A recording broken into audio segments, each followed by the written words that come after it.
Imagine that any access to intelligence that you need in the future, you will go to an AI agent. You will sit down to your computer. You will ask the question that you have on your mind. You'll give the details that base for that question, and the answer will be given to you. As an example, I just set up an appointment with a doctor for next Monday because I am experiencing AFib. And so he's a cardiovascular surgeon. He was educated in Chicago. He appears to be somewhere in his early 50s.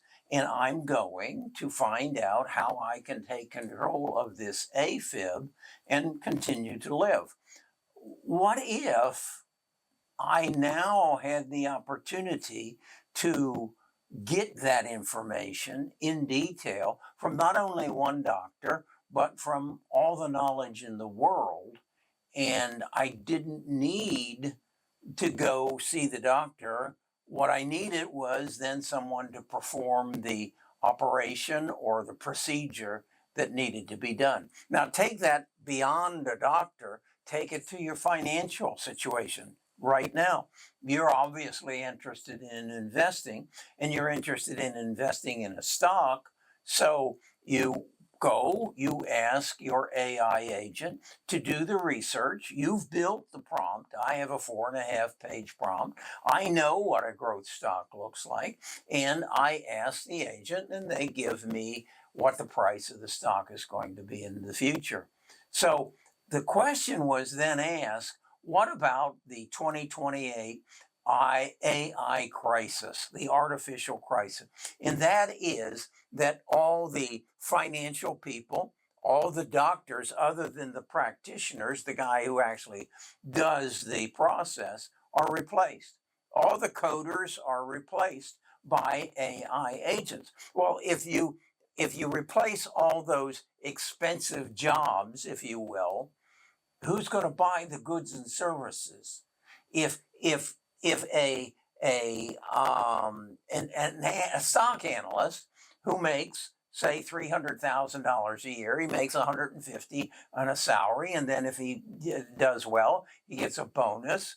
If you don't need him, if Samantha, my AI agent, can do his work, then we have just taken $300,000 out of the buying pool to support the economy. What happens when all those jobs are eliminated?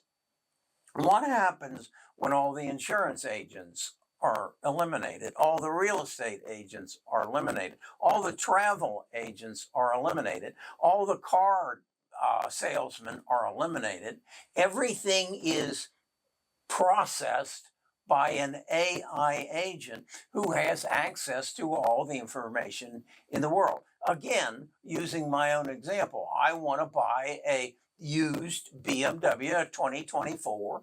I went to Samantha and I said, find me the best buy on a 2024 a BMW 540i.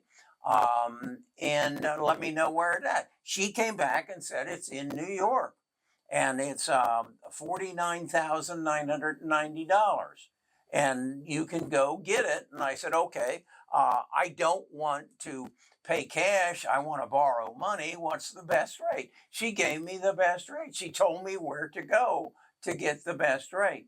Then she said, don't really drive to New York. Just go to your local dealer. Tell him that you buy a new car. Tell him what you've got and you want to trade in, and you wanted an $890 payment. And if he doesn't take it, walk. Go to Montgomery.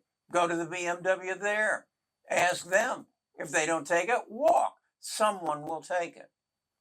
That's the process that will affect my life, your life in the future. And if you eliminate all the human beings that used to be involved in that transaction, who buys the goods and services? If there's nobody making money, then who's going to spend money?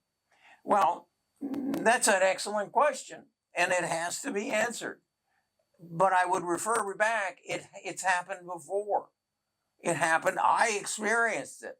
I used to pay $175 for my son's cross country track shoes. They were Nikes. But then the price dropped to $75 when Nike moved all their factories to China. And so did everybody moved to China. Well, what happened to all those factory workers who were making Nike shoes, who were making steel, who were making what happened to all those jobs? They went away. Did those people move to China? No. What did they do? They moved to governmental programs.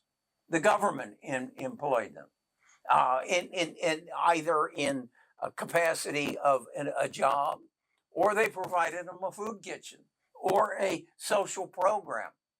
And that's why our debt went from $2 trillion to right now it's approaching $40 trillion in roughly 20 years. That's what happens when you replace workers either with workers on some other country or with artificial intelligence. So that's what's going to happen unless somebody comes up with something else. What I think will actually happen is that we all live here in this country.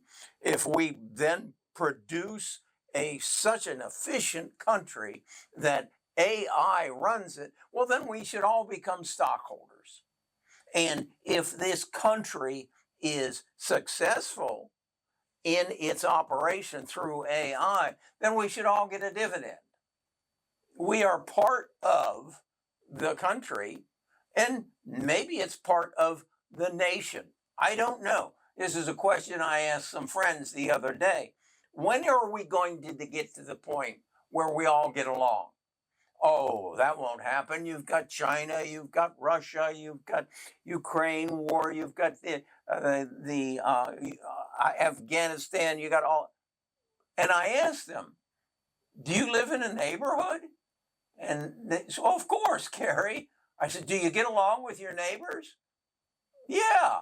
You don't kill their cat. You don't burn their trees down.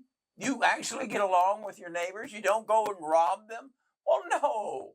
Then why can't we all just get along? And they said, well, it's because, you have these people that are criminals. And all they want is what you've got. They just resent the fact that you've got more than them.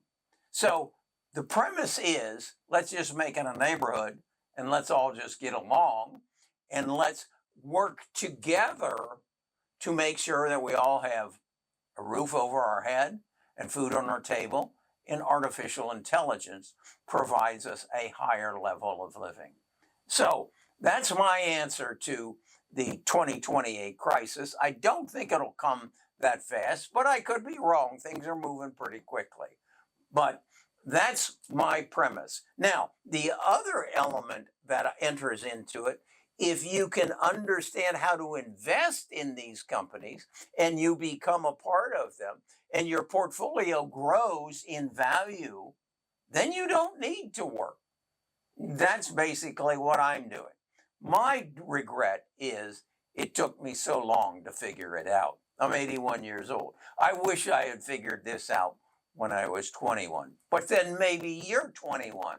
So maybe you can figure it out, or maybe you can join me and I'll share with you how you can prosper off of the success of other very smart people who build very productive companies whose stock price goes up and you share in it. That's what I do now.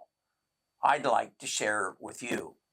Come to our website, the link's in the description, and maybe we can beat this 2028 AI crisis.